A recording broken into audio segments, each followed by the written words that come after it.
It's the KQ Morning Show, 92 KQRS. I've never had a job that required some really bizarre protocol. I've never had a kind of job where there were rules where I looked at them and went, wait, what? This show, job one is don't cuss. Don't get the FCC mad at you. Job two is, have a good time with my friends. Not really a job, honestly. I worked at a fashion outlet called Pants Plus, and you absolutely yes, in Midway in St. Paul. It was awesome. Pants Plus. Yes, you absolutely could not let anyone walk out the door without buying something. You had to pass them to another salesperson. No one could walk. No pressure. You weren't successful at getting the right pair of pants to this guy's hands, but you figured, let me. My friend Kelly over here might be. Right. Chuck is an expert in dress pants, polyester with no pocket. Why don't you, Chuck, do you have a second? And then you'd pass him on. Pants Plus. And he'd close them every time. He was a master. There were people talking about him. It's kind of, what are those, parachute pants? Yeah, they are. They're pretty cool. I saw them on Saturday Night Live, so I went out and bought a pair. A guy named Chuck closed the deal. Man, I couldn't get away from him. By the end of the day, I bought 3 pair. Man, I like the idea of Chuck at Pants Plus. It's like the stereo salesman in Fast Times at Ridgemont High. He's the guy in the mall all the girls are into. Oh, Pants Plus, Chuck. He's got those wings, that haircut. Those wings are set up just nice. He's got the T-tops and that Camaro. Come on, man. Yeah, this is why people shop online now. That's fantastic. Here's another crazy rule, but I never realized this was really a thing. If you've seen the movie Airplane, and I mean, honestly, if you haven't, what are you doing? The pilot and the co-pilot on a flight, major airlines right now, it's not in the rule book, but it's heavily suggested, and basically it's one of those superstitions. The pilot and the co-pilot never have the same meal. They don't eat the same thing. Yeah. Simple. They just, in case there's something bad, in case there's a little side of botulism with that chicken teriyaki, they don't want both the pilot and the co-pilot to get sick. Well, they can have a little chat then, too. They can talk about what different entrees they enjoyed. Conversation pieces. Keeps them stimulated. From the tower flight deck. Is that tarragon on that carrot? Yeah, you got to give them something to talk about. We've got a fuel situation, Kennedy. We need to make an emergency landing, and I'm gassy. That's so funny. You think about the movie Airplane, and but the best part's not that the pilots both get sick, but they offer Leslie Nielsen. They say, "Well, we had steak or fish," and he says, "That's right, I had the lasagna." It's the KQ Morning Show. 92 KQRS. I did not serve in the military. My father was a Marine, as I've mentioned probably on the show a couple of times. He joined the Marine Corps, and they just picked 2 guys and say, you're in charge. You make sure everything goes well. And it was my dad was one, and the other guy in his division was George Papard. Oh, really? The actor who later went on to be the guy for the A-Team. Yeah. And my dad was always like, yeah, I remember George from the Marines. And it was one of those great stories like, wait, you knew a star in the Marine Corps. And he was just a punk from the West Side back then. You'd get whatever he would say about him for a hot minute. White-haired guy from Mission Impossible. Peter Graves. That's it. Yeah, my dad went to school with him. Oh, really? Peter Graves. Yeah, you got to say it like that, too. Your parents have any famous friends? No, my dad doesn't believe, I guess, in famous people. We had a hunting operation, still do. Dad doesn't believe in famous people. I love that line. If you were famous, if you said something like, hey, I'm going to come out and hunt, or we would have people call up and say, Tom Selleck wants to come out there and hunt. Well, he can't. Why? I don't know any celebrities around here. People dig this guy. You got to let him come out here. Nope. Candace, your mom was involved with Bob Denver of Gilligan's Island briefly, right? Am I getting that right? It was just a quick thing, though. Right. He was older, and they found a moment where they shared a magical, interlude. And Candace, her dad's Gilligan. There it is. There. Your secret's out. Candace Denver. What a name, Candace Denver. That's a great stage name. Even better, Candy Denver. Oh. Yes. Come on. That's a different kind of stage name. That is a different kind of stage name. I'm sorry about that. Wow. We just took a left turn right to Candy Denver. Everybody, it's me, Mike Evans. Welcome to Aloha Friday, Movie Review Friday. And with movies, we're talking about Marcus Theater.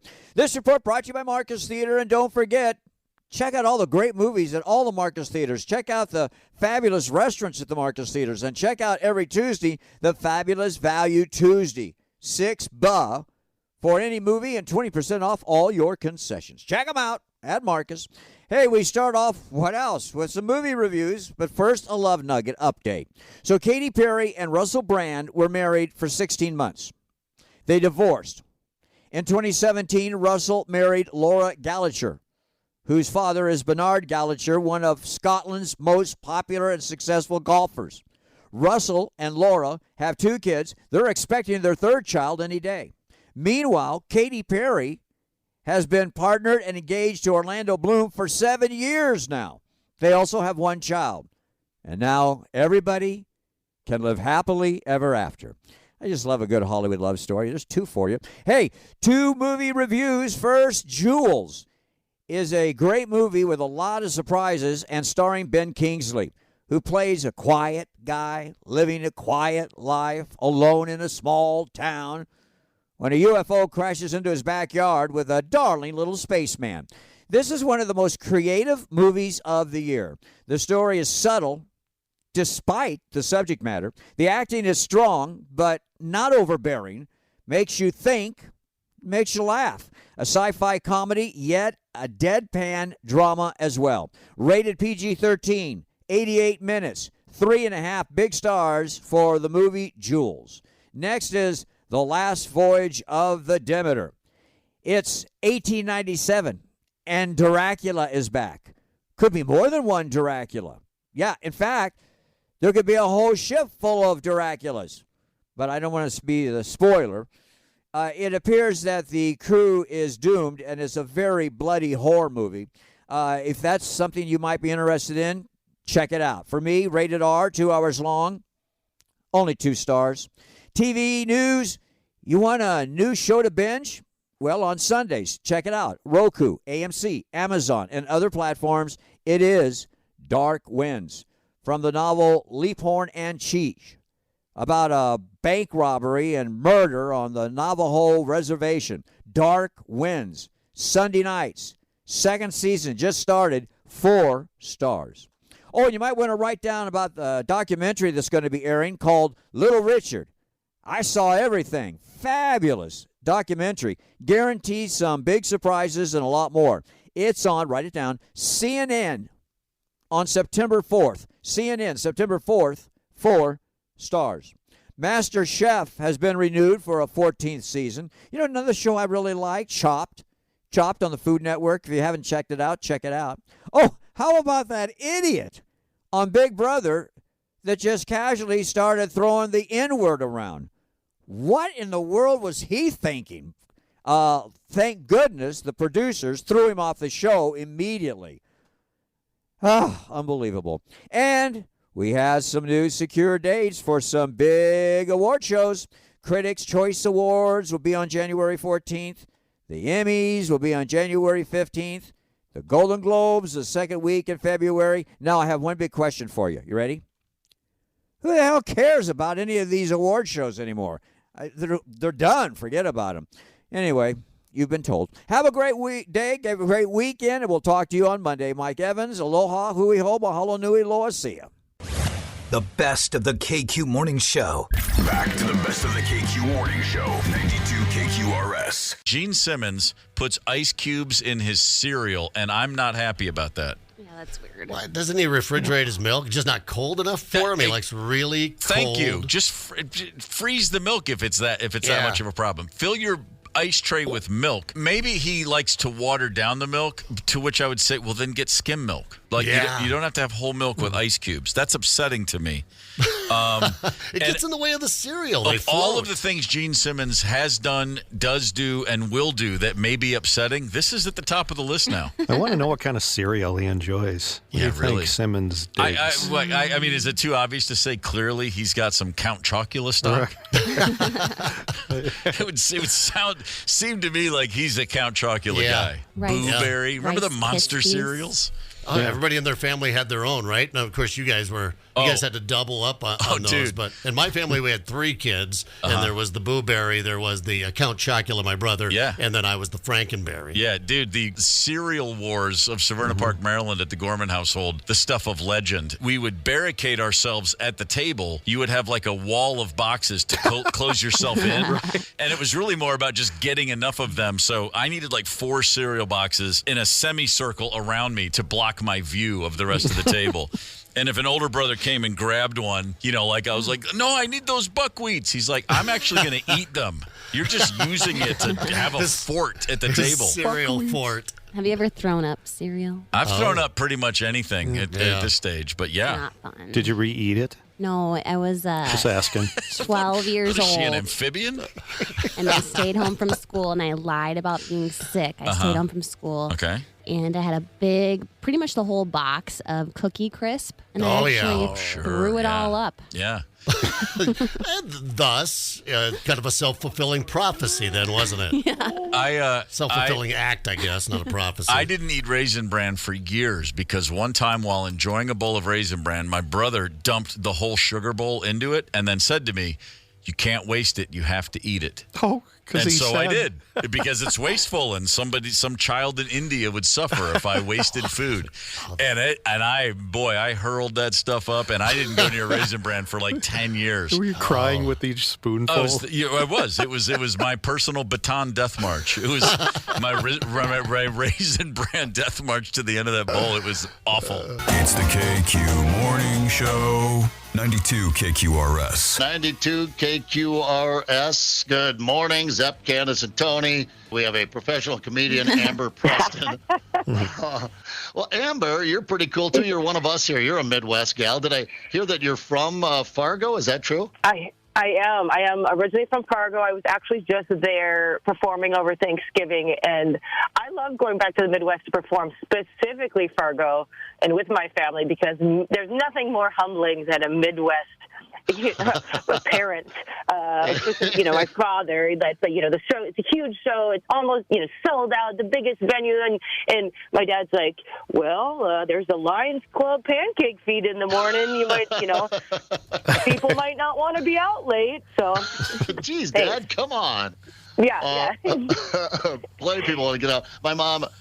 Years after I had been in radio, this wasn't just the first year, but years after I'd been in radio, when I was together with Mom and we were meeting someone, and they'd ask what I did, I said, well, I'm in radio. My mom would quickly interrupt and say, that's what he's just doing for now. He's going to get a real job soon. I'm like, no, Mom, this is it. This is my career. She just, something about your kid running off to radio or being a stand-up comedian that Midwest parents just don't wrap their mind around, maybe.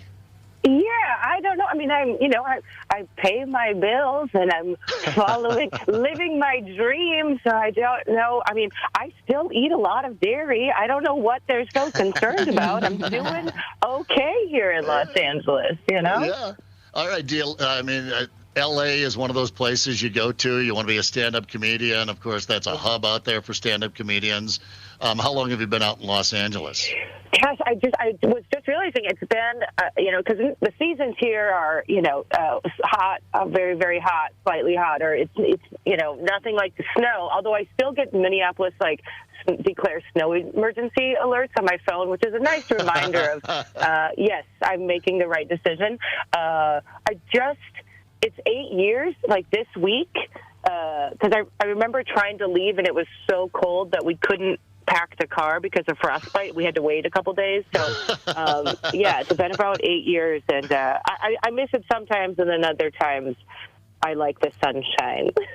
Amber Preston is bringing her nice tan back here to the Midwest for us, performing with Shiloh Blake at the Laugh Camp Comedy Club this Friday and Saturday night. These are 8 o'clock shows.